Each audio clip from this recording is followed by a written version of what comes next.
Soyez les bienvenus sur le plateau TV des JFR 2022 depuis le SFR Café. Nos deux invités sont Laure Fournier, bonjour.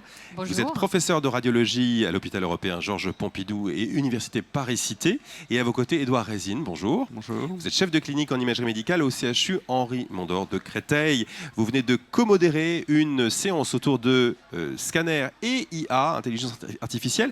Justement, première question, à quoi sert l'IA en scanner, monsieur Résine ? Alors l'IA, elle est impliquée dans à peu près tous les process maintenant qu'on utilise en pratique de routine en scanner, que ce soit l'installation du patient, que ce soit les algorithmes de reconstruction de l'image ou bien toutes les méthodes de segmentation. Malgré tout, il reste encore beaucoup de choses dont on va en parler qui sont encore work in progress. Madame Fournier, est-ce que toutes les machines de scanner embarquent de l'IA ? Alors, si on considère tous les aspects que Édouard Résine a soulignés, je dirais qu'elles commencent toutes à l'intégrer. Aujourd'hui, on peut acheter une machine de scanner qui embarque de l'IA.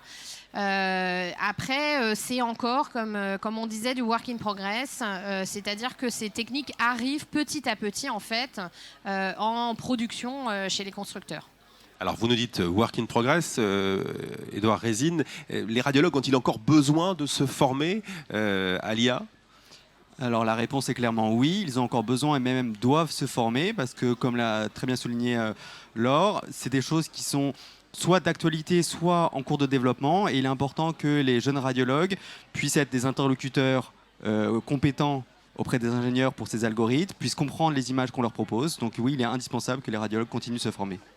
Laure Fournier, pour finir, est-ce que l'intelligence artificielle a comblé les attentes imaginées il y a 5 ans ?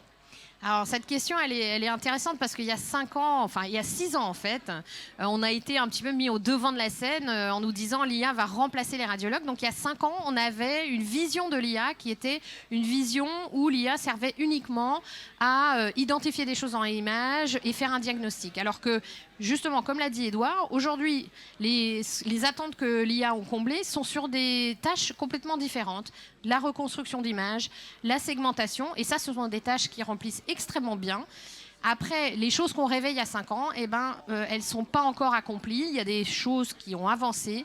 Par exemple, la détection de nodules en scanner thoracique. Mais aujourd'hui, non, on attend encore beaucoup plus de l'IA. Très bien, merci à vous deux pour ce débrief post-séance autour du scanner et de l'IA. Merci à vous deux. Merci beaucoup. Et à très bientôt sur le plateau TV des JFR 2022.